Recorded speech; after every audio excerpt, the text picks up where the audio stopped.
So hi everyone and welcome back to my YouTube channel Algorithm Soft. I hope you all are fine. आज की video जो है वो थोड़ी सी अलग है, अलग बनाने की कोशिश की है. अब बनी कि नहीं बनी वो तो आप बताना.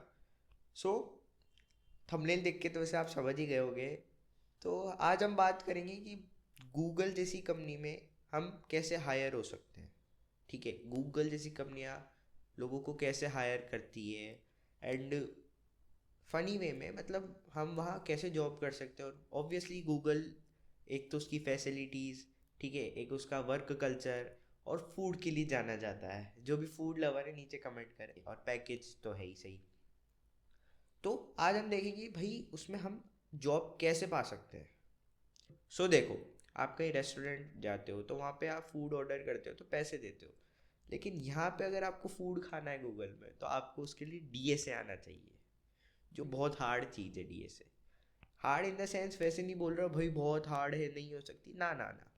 इसके लिए आपको बैठना पड़ेगा, सेटिंग करनी पड़ेगी. और डीए से ही एकमात्र रास्ता है आपको गूगल या कोई भी एमएनसी कंपनीज में जॉब पाने के लिए. This is not compulsory. ठीक है, ये सारी कंपनियां नहीं पूछती है डीए से. जितनी भी एमएनसीज है वही पूछती है, खास करके माइक्रोसॉफ्ट, गूगल एंड अमेजोन. ये तो पूछेगी पूछेगी डीएसए के सवाल. अब व्हाट इज़ डीएसए भाई, ये डीएसए क्या चीज़ है. देखो, डाटा स्ट्रक्चर एंड एल्गोरिथम, ये इसकी फुल फॉर्म होती है. अब जो डाटा स्ट्रक्चर है वो एक अलग चीज़ है एंड एल्गोरिथम जो है वो एक अलग चीज़ है. दोनों की डेफिनेशन बहुत अलग है, लेकिन हम पढ़ते इसको एक साथ ही हैं. अब data structure is a way to store data. Data structure जो होता है वो एक वे है डाटा को स्टोर करने का, कोडिंग लैंग्वेज में. और उसके अंदर आएगा अपना मेमोरी मैनेजमेंट, ठीक है, अपना डाटा स्टोरेज हो गया या मेमोरी अरेंजमेंट हो गया. ये सारा डाटा स्ट्रक्चर के अंदर आता है. अब आप इनको एरे, स्टैक और अपना ग्राफिकल, इन सब मेथड में स्टोर कर सकते हो, जो भी आपको बेस्ट लगता है. मतलब आपको देखना पड़ेगा कौन सा बेस्ट है. वो आप जैसे जैसे सीखोगे जब आपको इनकी चीज़ें समझ आएगी. मैं यहाँ पे एक ग्राफ लगा दूंगा, ठीक है, ये पूरा आपको बता रहा है. ये सारी चीज़ें आपको सीखनी है. देखो, जो आपको ये इमेज दिख रही है इसमें जितने भी टॉपिक्स लिखे हुए हैं ये सारे टॉपिक्स आपको आने चाहिए. इन सब टॉपिक्स के आपको कॉन्सेप्ट्स क्लियर होने चाहिए, तभी आपको आगे की चीज़ें क्लियर होगी और डीए से समझ आएगा. अगर आप अभी बेस नहीं करोगे, आप जो उसकी मेन चीज़ें वो नहीं पढ़ोगे तो आपको डीए से समझ नहीं आएगा. और ये जो आपको टेबल दिख रही होगी ये बहुत इंपॉर्टेंट टेबल है. मतलब ये डीए से तक का रास्ता है और डीए से आपके फूड तक का रास्ता है. ठीक है, समझ रहे हो. एक एग्जांपल दे रहा हूँ मैं.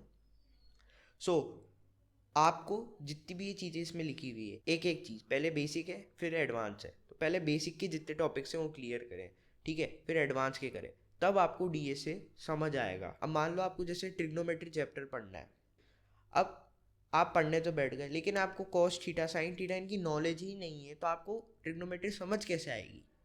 तो पहले तो आपको वो पढ़ने पड़ेंगे जो उनका बेस है. तो पहले आप जो ये बेस दे रखे हैं जैसे एरे हो गया, स्टैक हो गया, अब ये क्या चीज़ें होती है ये जाके पढ़ो. जैसे जैसे ही आप पढ़ोगे आपको डीएसए क्लियर होता रहेगा. एंड डीएसए बहुत बड़ा है, ऐसा नहीं है कि वो आज हमने डीएसए कंप्लीट कर लिया, कंप्लीट वो हो ही नहीं सकता. आप जितना आगे बढ़ोगे डीएसए में उतना वो कॉम्प्लेक्स होता जाएगा. डीएसए फुल्ली कॉम्प्लेक्सिटी से भरा हुआ है. अब हम बात करते हैं algorithm. What is algorithm. Algorithm is a step to solve any complex problems. मतलब जो एल्गोरिथम है वो कोई भी कॉम्प्लेक्स प्रॉब्लम को सॉल्व कर सकता है. बेसिकली डीएसए में प्रॉब्लम्स आती है बहुत सारी, और ऑब्वियसली वो कॉम्प्लेक्स ही होती है, तो उसमें आपकी मदद करता है एल्गोरिथम. ठीक है, जैसे आपको समझाने में एल्गोरिथम सॉफ्ट मदद कर रहा है, वैसे ही आपको एल्गोरिथम मदद करता है डीएसए में. तो मैं एक एल्गोरिथम का एक बहुत अच्छा सा एग्जांपल देता हूँ जिससे आपको शायद एल्गोरिथम अच्छे से समझ आ पाए क्या चीज़ है. जैसे कि हमें दो नंबर को स्वैप करना है, जो स्टेप्स होंगे प्रोग्रामिंग में उसको स्वैप करने की, उस चीज़ को हम लोग एल्गोरिथम कहते हैं. लेट सपोज हमारे पास दो नंबर है और हमें इन दोनों नंबर को स्वैप करके एक प्रोग्राम बनाना है. तो हम कैसे बनाएंगे, पहले हमें दो नंबरों को इनपुट लेना पड़ेगा, फिर उन दोनों नंबर्स को किसी वेरिएबल में पुट करना पड़ेगा, फिर हम लोग एक थर्ड वेरिएबल लेंगे जिसको टेम्परेरी बनाएंगे, उस टेम्परेरी में हम लोग स्वैप करेंगे. मान लो कि हम सी वेरिएबल के अंदर ए वेरिएबल की वैल्यू पुट कर देंगे. अब हमारे पास जो ए की वैल्यू है वो सी में है, फिर हम लोग ए के अंदर बी की वैल्यू डाल देंगे और ए के अंदर हम लोग वापस से सी की वैल्यू डाल देंगे, क्योंकि सी के अंदर हमारी ए की वैल्यू है। तो इस तरीके से हमारा स्वैपिंग मेथड हो जाएगा। तो इसके अंदर हमें कुछ चीज़ों की ज़रूरत पड़ी, जैसे तो हमें 3 वेरिएबल लेने पड़े, दूसरा हमें एक रिजल्ट प्रिंट करना पड़ा जो आफ्टर स्वैपिंग जो ए की वैल्यू है वो बी हो गई और बी की वैल्यू जो है वो ए वाली हो। आई होप इस एग्जांपल से आपको समझ आ गया हो कि एल्गोरिथम क्या है। तो ये थी डाटा स्ट्रक्चर एंड एनालिटिक्स की बात। अब आप इसको कैसे सीखो, तो देखो आपको जो लैंग्वेज अच्छी लगती है, बेसिकली इसको 2 लैंग्वेज से सीखा जा सकता है। एक है जावास्क्रिप्ट, दूसरी है सी या सी प्लस। आपको जो भी अच्छी लगती है, जो भी आपकी प्रेफरेबल लैंग्वेज है, जो आपको पसंद है, उससे आप सीख सकते हो।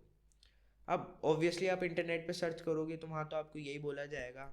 अगर आपको भी डीएसए सीखना है तो आज ही हमारा कोर्स खरीद रही मात्र 800 रुपये पे। नीचे दिए लिंक को क्लिक करें और अभी हमारा कोर्स बाय करें और कूपन कोड कोर्स बेचू क्या यूज़ करना ना भूलें। तो आपको यही मिलेगा इंटरनेट पे। तो लेकिन कई ऐसे यूट्यूब चैनल है जो फ्री ऑफ कॉस्ट में बहुत अच्छा डीएसए स्ट्रक्चर समझा देते हैं आपको। ठीक है, करना आपको ही है, तो बस आपको थोड़ी सी सर्चिंग की ज़रूरत है। मैं एक नेक्स्ट शॉर्ट वीडियो बना दूंगा, उसमें आप जाके देख लेना कि कौन से चैनल बेस्ट हैं और उनमें से आप सीख सकते हो। और नहीं तो अगर आपके आसपास में कोई अच्छा टीचर हो जो पढ़ा रहा हो डीएसए या ऐसी चीज़, तो प्लीज़ वहाँ से जाके सीखें प्लीज़, क्योंकि वो आपके कॉन्सेप्ट्स क्लियर कर देगा। ऑनलाइन में आपके कॉन्सेप्ट्स क्लियर नहीं होंगे और इसमें सबसे मेन बात है कॉन्सेप्ट क्लियर होना। आपकी जो रीजनिंग पावर होती है वो आपकी इनहेंस होगी अगर आप किसी टीचर या ट्विटर से पढ़ोगे तो, क्योंकि वो आपके कॉन्सेप्ट और रीजनिंग पावर को एनहेंस करेगा और इसमें वही मेन ज़रूरत होती है। उससे आपका थिंकिंग प्रोसेस भी तेज होगी, क्योंकि इसमें बेसिकली मैं बता दूं पूरा कॉम्प्लेक्सिटी भरी पड़ी है डीएसए में। और आप इतने फंस जाओगे कि आपको लगेगा यार बहुत बुरी चीज़ है, मैं नहीं कर रहा, मेरे से नहीं हो रही। ठीक है, तो बस इस बात का आप ध्यान रखना। और बाकी अगर आपको ऑनलाइन है तो ऑनलाइन तो कई हैं, और अगर कोर्स ख़रीदना है तो फिर वो आपकी चॉइस है। ठीक है, कहीं अच्छा सा कोई अच्छा कोर्स देख के ख़रीद लो और फिर पढ़ो। मैं ये नहीं कह रहा कि कोर्स बुरे होते हैं, कई कोर्स अच्छे भी हैं, लेकिन देख के सोच समझ के वहाँ से पढ़ो। और एक बात याद रखना, अगर डीए से आ गया तो फिर इंटरव्यू दे देना और एक कंपनी में मत दो। ज़रूरी थोड़ी है कि भाई मैं गूगल का ही खाना खाऊंगा, क्यों, माइक्रोसॉफ्ट का भी खा सकते हो, अच्छा तो वहाँ पे भी मिलता है। बट हाँ, आप 2-3 कंपनीज में ट्राई करो, तो किसी एक कंपनी में तो आपका सिलेक्शन जरूर होगा ही होगा। एक चीज़ और कि बस गूगल के पीछे मत पड़ो, और भी कंपनीज हैं, इनमें भी इंटरव्यूज दो, पता लगे कि वहाँ जाके खाना ही खा रहे हो, काम भी करना है। नहीं तो जो इसके साथ हुआ है ना वही आपके साथ हो जाएगा। निकल यहाँ से, निकल। Jokes apart. सो या वीडियो पसंद आई हो तो लाइक करना, नहीं पसंद आई हो तो सब्सक्राइब करना। मिलते हैं नेक्स्ट वीडियो में, till then bye, thanks for watching.